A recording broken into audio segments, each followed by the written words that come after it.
How to steer teens away from substance abuse.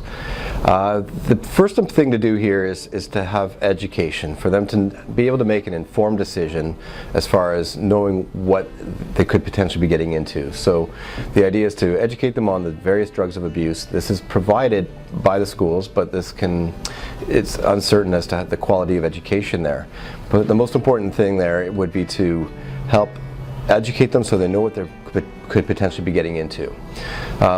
Substance use starts because of influence by other people. It's usually a common human nature to do that, where we ape or mime others' activity, especially in the teen years where there's a lot of social pressures. They just want to fit in, they don't want to be ostracized or alienated from others.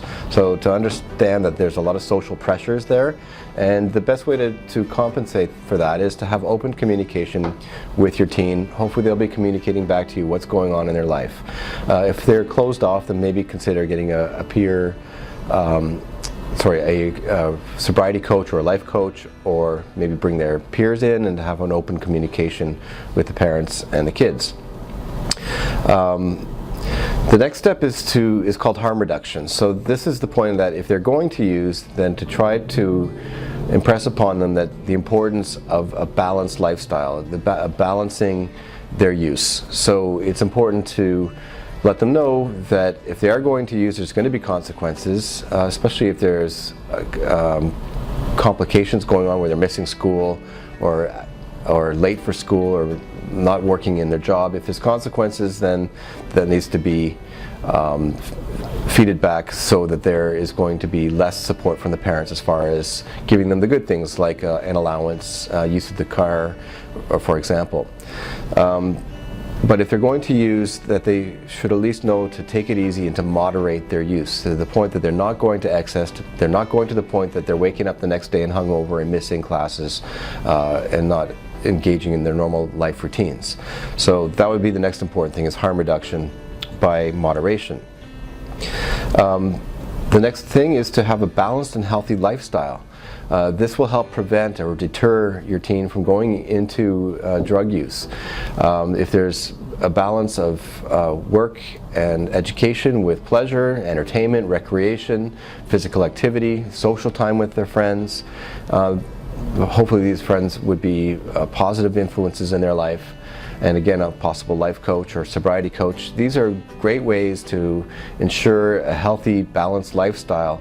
And when a person is connected with their community, there's less likelihood that they'll isolate themselves and go on to, first of all, choosing to try drugs, and then perhaps extending off and worsening into the use itself.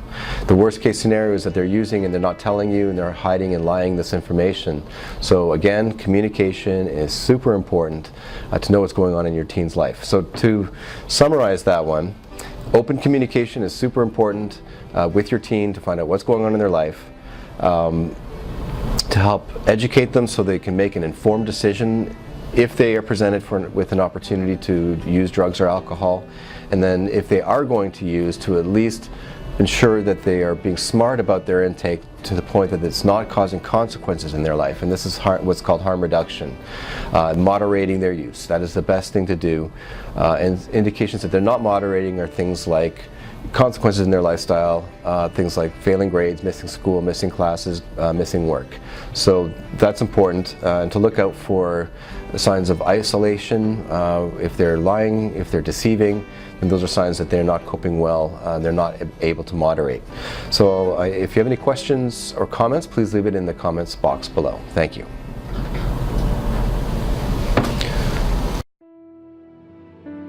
If you or a loved one are looking for help with substance abuse, call our 24/7 helpline at 1-800-615-1067. A caring addiction advisor is awaiting your call.